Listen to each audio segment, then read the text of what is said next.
the really exciting way we've worked, and the only way we've really worked, as opposed to making a grant and a few things, is we asked the Johnson Center to do a survey of all our present and past trustees and associate trustees, and basically find out what they really thought of us and where we should be going.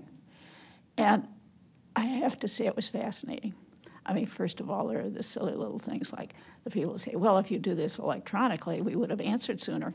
And they turn out to be the ones for whom we had no current email address sort of thing. But that's part of being a family foundation. No, but we really did, I think, get some tremendously valuable information. The interesting thing is, I think, that pleased us, basically and fundamentally, and this is over 3 generations actually, they're satisfied with the directions we tend to be taking, how we're doing it. Certainly they've got some wonderful suggestions, and we're trying to follow those about more detail, more metrics maybe, interesting things. And I think this is not really generational. I think it's part of it is how we've all changed, that we are much less willing to accept just, you're a good guy, here's a bunch of money, and we really do want the metrics. And I think working with younger people and the Johnson Center has helped us to see this. They really are asking for those questions to be answered. It's a very interesting group, and we're very much in transition. And I have to say, because obviously we're working with different director, different people, I think we are a very broad-based group when we have our partner organizations, CMF and MNA, both on the board, as well as having not just foundation members, but people in government and public service. And I think it continues to evolve, but I think it's truly vital because that kind of broad-based board participation that we have is going to keep philanthropy relevant through the Johnson Center. Well, I think the first thing is, I think, and I'm sure I haven't always done it this way, but to look at a board and say, is this really going to make a difference to the world in which we live? And do I really have something that I can give to that board? And I'll stop right there just for a minute and say, and if the board is set up in such a way that the board members really are there to rubber stamp somebody else's opinions, then it's not a board for me. And I don't see why any mature adult would waste their time on that kind of a board, because I think one of the keys to making boards work, and one of the reasons for non-professionals in the field being board members, is to bring that broad-based experience of the world. And it's much more broad-based probably than the person who is the day-to-day chief operating officer, regardless of title, of that nonprofit. You know, I think we started out with such a very clear mission and very clear direction of why we were doing it, that whether we disagreed on nitpicking little things or not, our goals were always all the same. First of all, that whole dealing with TRA 69, but also the increase of philanthropy, passing on philanthropic tradition, our whole heritage. And so it's been very important that those are the things that go forward, and much more important than personalities or egos. And certainly those first boards were pure personality and ego, and wonderful, wonderful people to work with, because we really shared those goals so totally. And we also had an awfully good first president. Well, I suppose you could go 2 different ways. I think it's a good idea, first of all, if you find out I'll go the other way first. You really want to work on the issues first. You really want to know why you're going and what are your top priorities. And we get one from CMF has always given us wonderful crib sheets. It's great, but you've really got to have it all in your head and understand what's there. And the other thing is, and this is what I think has been part of Michigan's leadership in the whole government affairs thing, is you've got to know the people you're talking with, whether it's your congressman, your U.S. senator. You've got to know a little bit about them, where they're coming from, and hopefully they should know that the people who are coming in to see them aren't just another lobbyist, that they truly are people who may vote for them or may not vote for them, but they are their constituents and their community leaders in their communities coming in. This is always one of my complaints with Rags on the Hill, that Michigan would take 10, 15, 20 people down, and every district we had the right people, and the members came back to Washington to meet with us. I can remember Carl Levin flying in from Detroit to meet with us, and that's fantastic. And other people would just send the president of the local regional organization and not worry about having people who are community leaders that they were going to recognize. And I think that's very key when you're doing anything more. You might as well hire a lobbyist. Be a good listener. Don't approach problems knowing I know the answers, because you probably don't. I wish I did know the answers. Listen to what people have to tell you about what they're doing and what they think their problems are, and then try to work with them to find the solution that works for them. I love to do site visits. I like to take all my trustees on site visits, and that gets a little harder.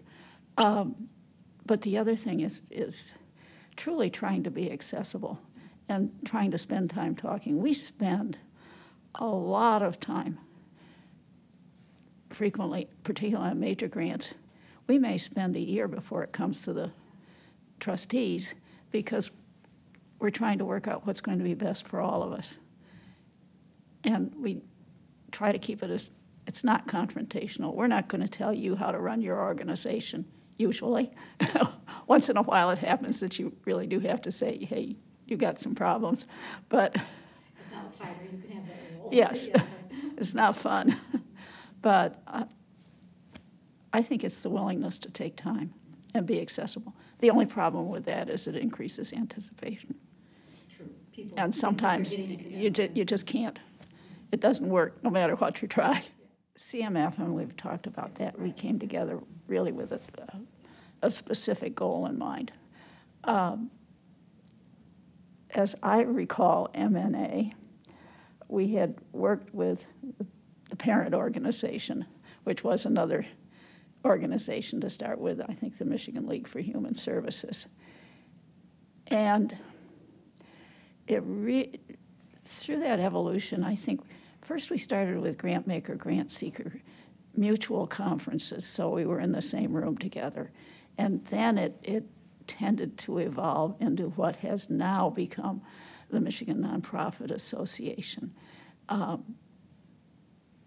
We all want to solve the same problems. I continue to be impressed, and I will say I'm also sometimes confused about whose job is it really to do A, B, or C. Is it CMF? Is it the Johnson Center? Is it MNA? Is it Campus Compact? Whose job is it really? Who's the best person to do the job in the circumstances?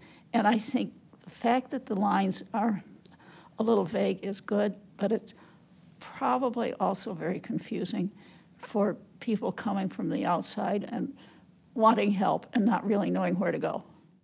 You know, the closest, at least when I was active on the board, would have been the discussion of who was eligible for membership in CMF. And I, at least, have no memory of ever talking about bringing in other nonprofits.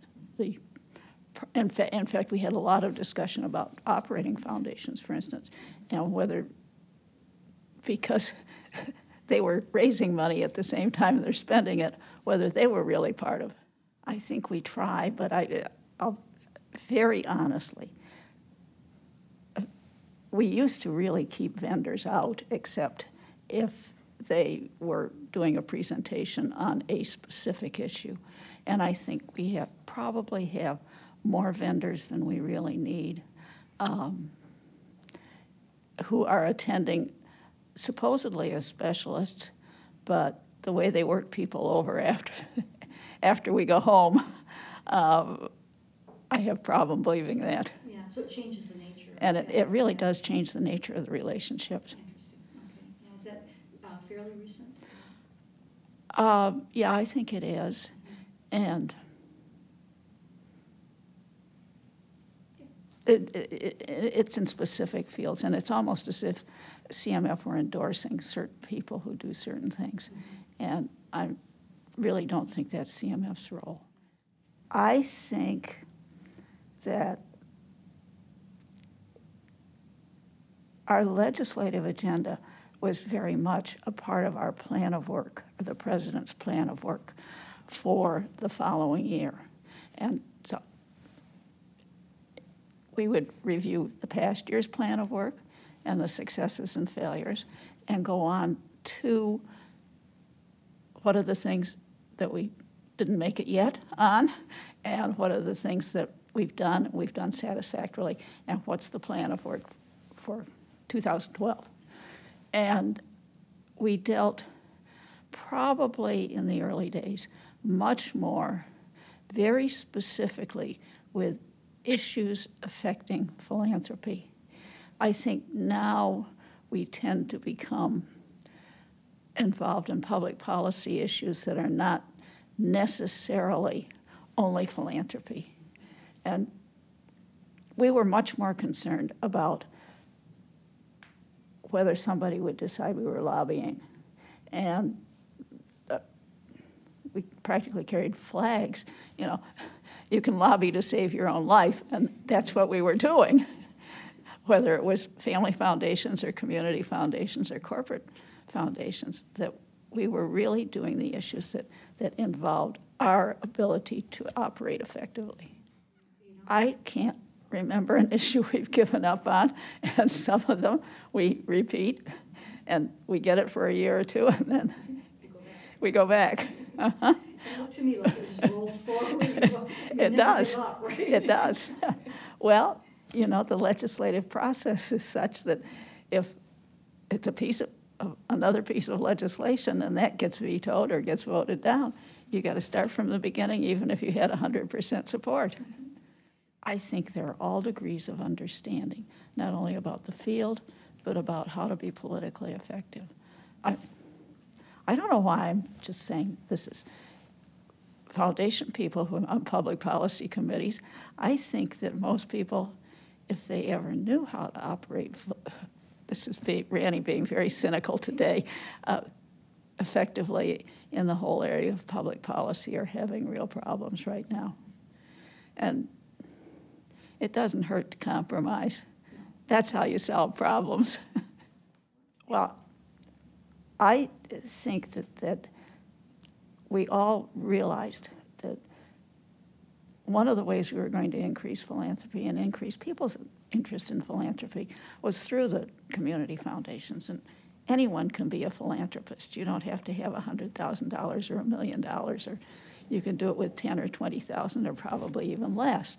And the community foundations were good. And it wasn't just the tax credit. I mean, with the stimulation from Kellogg and Kresge and Mott with all of the matching funds, it certainly urged people to go out and start raising money. But the idea of actually having a tax credit up to $100 a person for what you gave to a community foundation made it a free gift.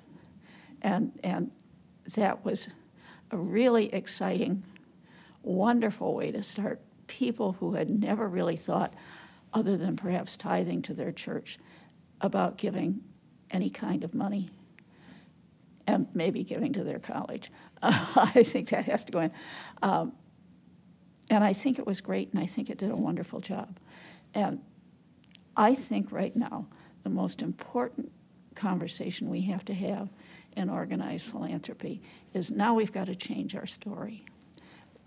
We've got to face the fact that we can't afford entitlements anymore.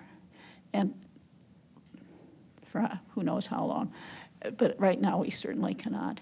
And so why do you really give? Why do you give of your time, talent, and treasure? And Kathy, I have to say, you probably know more about it than I do.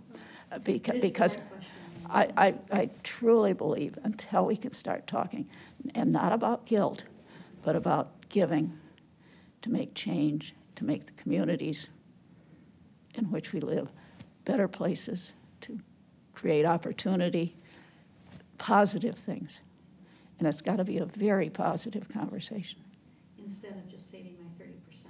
Exactly. I don't care. I don't give for what I get for a deduction. It helps. I can give more. I don't know very many people who actually do. Yeah. I don't think so either. Not at all. I think we all have to learn. Why do we give? And we change as we, generationally, as we age, as our values, our core values probably don't change, but the things we think are important do. And figure out why we give. And we all give for different reasons. That, yes, giving back to your alumni fund or to something, the hospital that saved your life, whatever, is wonderful. But there's more to giving than just giving for something I've already received. It's giving, to me, the most important thing is to make change, make positive change in society. And this is going to be a personal thing for every single person, but we've got to talk about it that way, and we've got to talk about we're all going to be different, we're all going to have different reasons. And it's still valid, and it doesn't matter whether you get a tax deduction or not. Just, you've got that discretionary money. You don't have to put it all on your back. You might get something a lot more fun if you did something else. I think that, very frankly, they recognized Michigan as being the innovators as a regional association. And they were thinking much more in terms of regions or regional associations. And we were very definitely the innovators, not just, I think, in our political activity, but in our whole approach to creating philanthropy, teaching philanthropy. Again, the acts, the whole school program. We were the innovators. We were the people who started that stuff. And that was the period when I was on that board. One of the things that I think truly, I don't know whether we'd be here as we are here if it weren't for Russ, and then for Dottie, and then Kathy, frankly, for you. That the three of you have done so much, but Russ's leadership on practically every organization, his fingerprint is there someplace. And it's truly phenomenal. It is a partnership, but it was an evolution. And certainly Russ was the mentor for Dottie, was the mentor for me, was the mentor for many of us. But unlike some mentors, Russ also accepted equals and still does. I shouldn't put him in the past tense. And I think that's what's important, because he really, and working with Dottie, recognized her skills and ability at a very, very early age. Like the first meeting we ever had, as I recall, and pushed her to perhaps go farther than she ever would have thought of going at that point in time. And I think that constant support there. It's so easy to be a negative instead of a positive if you started out being a mentor. And to constantly be a positive form of support is truly a great art. I asked John, I had a really nice conversation, similar to this conversation, where I was trying to fill in some specific history. with John Hunting. And one of the things I asked John, that as I read the history, I realized how young everybody was. Oh, we were. You know, it's amazing how young we all were. I mean, because I came into the story later, I thought, wow, here are all of these, you know, at a time in history when things were sort of in crisis. It was really, you know, John was, what, in his 30s? Dottie was in her 30s? I was less than 30 when I became a trustee of the Towsley Foundation, and actually less than 29 when I became a trustee of the Dow Foundation. And, you know, most of my trustees at least would look at it and say, well, they're a little young, we'll give them a few more years. And we were there. And we were, and the nice thing was that the people who were older than we treated us like adults, and I think we treated them like adults. There wasn't this generation. It was not. We didn't worry about age. Yeah, makes a big difference. Anything else that you wanted to pop in? Like I said, I'll probably be back to you. Okay. As I work my way through the history, I'll probably be back. I was interested in your comment in Susan's interview that it was Herb that went to the first meeting and dragged John along with him? Yes. Well, Herb and Harry Towsley And both Harry went. Towsley, okay, yeah, Yes, went and they both wanted their lawyer. Yeah, Yes. So I think that was the first time that I had an understanding that John wasn't as involved as you have been. So, because he must have been involved more in the earlier years, and you went as a couple of things, and then, I don't know whether he moved on to other interests, or you did, because... Well, he always stayed in the nonprofit and the foundation from the legal point of view, but because he was doing lots more than just the Dow Foundation and the Towsley Foundation, probably, and because I was the one who liked being an activist. So he gave you your space. I had a really fun chance to meet John. I'm trying to think when he came over, but anyway, we had a really nice luncheon. We did. He was ill, but you were here for some meeting together, and I was just so glad to have a chance to spend a little We did. time. We had time together, which was wonderful. He's Yeah. a great guy. Yeah. Well, I'll let you get ready for your meeting. Thank All you. right. And Thank we you. will be back in touch. All right.